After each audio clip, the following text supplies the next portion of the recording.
श्रीमन नारायण। आप सभी दर्शकों का पुनः स्वागत है आपके अपने ज्योतिष चैनल श्री कामाख्या ज्योतिष पर। आशा कर रहे हैं कि हम जितनी भी मेहनत कर रहे हैं आप सभी लोगों को पसंद आ रही होगी। अगर आप किसी अन्य विषय पर जानकारी चाहते हैं तो कमेंट बॉक्स में आप लिख सकते हैं, उस विषय में आपको जानकारी उपलब्ध हो जाएगी। आज की जो जानकारी है, बहुत सी बार हमारे शरीर में अंग स्फुरण होते हैं, धड़कन होती है एक विशेष अंग में, जैसे आंखों का फड़कना, नासिका का फड़कना, होठ का फड़कना, बाजू का फड़कना, वक्षस्थल का फड़कना, जंघा का फड़कना, पैरों में खुजली चलना, हाथों में खुजली चलना। तो इस प्रकार के संकेत प्रकृति हमें बारंबार प्रदान करती रहती है। इन संकेतों को सामुद्रिक शास्त्र में अंग स्फुरण की संज्ञा दी गई है। इन अंग स्फुरण से हमारे भावी भविष्य में होने वाली घटनाओं के लिए प्रकृति हमें सचेत करती है। और विशेषकर अगर आप कोई साधक हैं, आप किसी विशेष मंत्र की साधना आराधना करते हैं, तो आपको एक अंग स्फुरण के माध्यम से भी आपके मंत्र सिद्धि की अथवा आपके भविष्य में होने वाली इच्छित घटनाओं की या अशुभ घटनाओं की सूचना आपको पहले ही प्राप्त होने लग जाती है।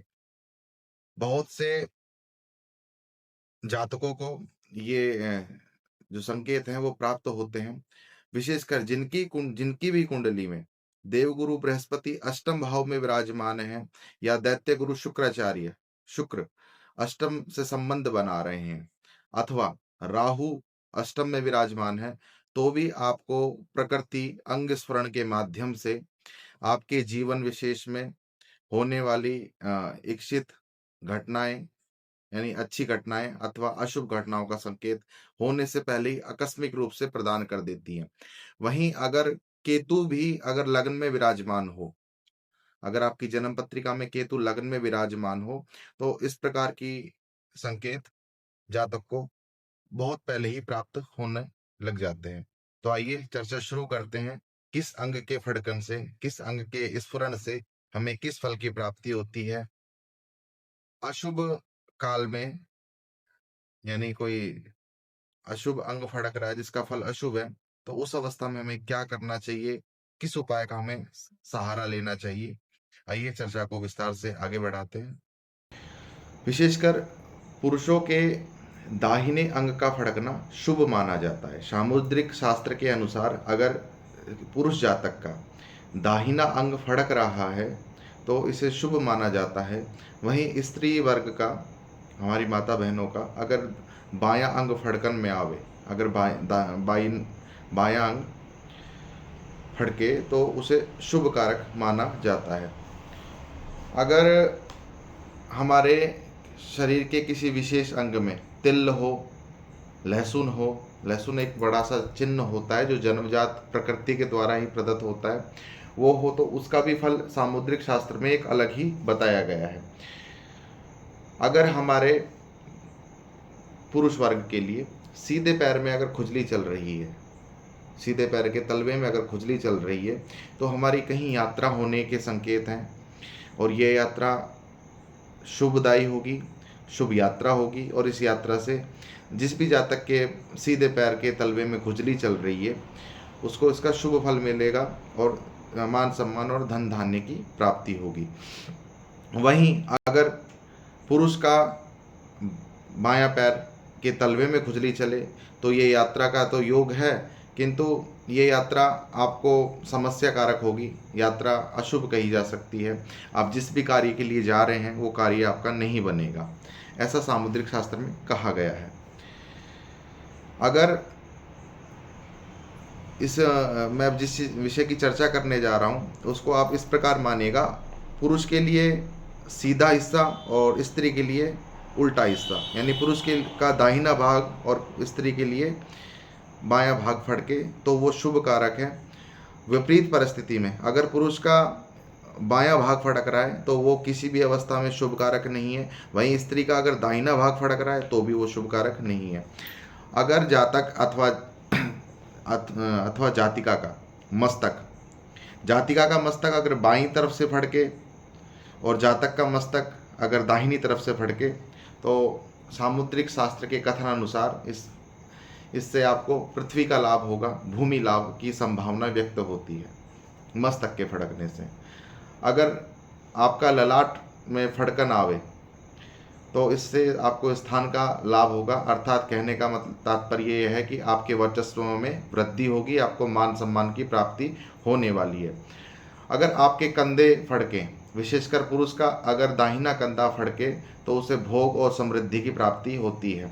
वहीं स्त्री अथवा पुरुष का आज्ञा चक्र फड़के, आज्ञा चक्र अर्थात दोनों नेत्रों के मध्य जो बीच में रिक्त स्थान होता है जिसे हम छठी इंद्री कहते हैं, और योग शास्त्र में जो रुचि रखते हैं उनको पता है आज्ञा चक्र कहाँ होता है। अगर यहाँ पे स्फुरण हो या ये फड़कन में आवे तो इसका सीधा सा अर्थ है आपके शुभ दिन आ चुके हैं, आपकी मनोकामना पूर्ण होने वाली है, आपको मनवांछित इच्छित वर की प्राप्ति होने वाली है। कहने का मतलब यह है कि आपके सुख सुविधाएं बढ़ेंगी। हर जातक यही चाहता है उसको भोग और समृद्धि की प्राप्ति हो।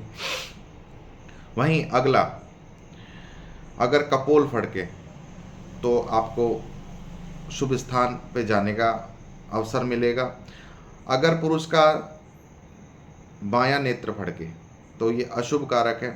वहीं स्त्री का बायां नेत्र फड़के तो उसे धन प्रदान करता है, और पुरुष का अगर दाहिना नेत्र फड़के तो ये भी पुरुष को धन प्रदान करेगा, अर्थात द्रव्य लाभ होगा ही होगा हर हालत में।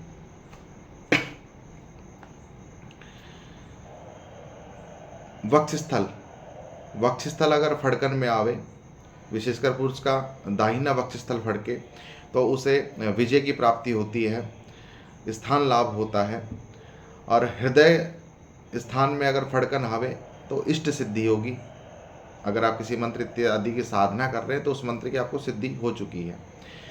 अगर आपकी कमर कटी फड़के, कटी प्रदेश आपका फड़कन में आवे तो आपका आने वाला भविष्य प्रमाद में और आलस्य युक्त होने वाला है। प्रकृति इस चीज का संकेत आपको बहुत पहले ही प्रदान कर रही है। अगर नाभि, पुरुष की नाभि फड़के तो स्त्री नाश का ये संकेत होता है, ये अशुभ माना जाता है, शुभ नहीं माना जाता है। अगर जनन आंग है ना या आते, उनमें फड़कन आवे तो ये आपके धन की वृद्धि का सूचक माना जाता है। विशेषकर यौन अंग अगर फड़कन में आवे तो पुरुष को स्त्री की प्राप्ति होती है और स्त्री को पुरुष की प्राप्ति होती है। ये सामुद्रिक शास्त्र के अनुरूप फल कथन कहा गया है। अगर आपका पेट फड़के, पेट में अगर फड़कन हो तो आपके किसी नज़दीकी रिश्तेदार अथवा मित्र से आपकी मुलाकात होने वाली है, जिसको आप अत्यंत प्रेम करते हैं, चाहे वो आपका कोई अति मित्र हो सकता है, उससे आपकी अति शीघ्र भविष्य में मुलाकात हो जाएगी।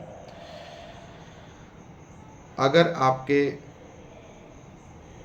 लिंग में फड़कन आवे तो इससे आपको स्त्री लाभ होता है, स्त्री के द्वारा आपको लाभ की प्राप्ति होती है, उत्तम स्थानों पे आपको जाने का अवसर प्राप्त होता है।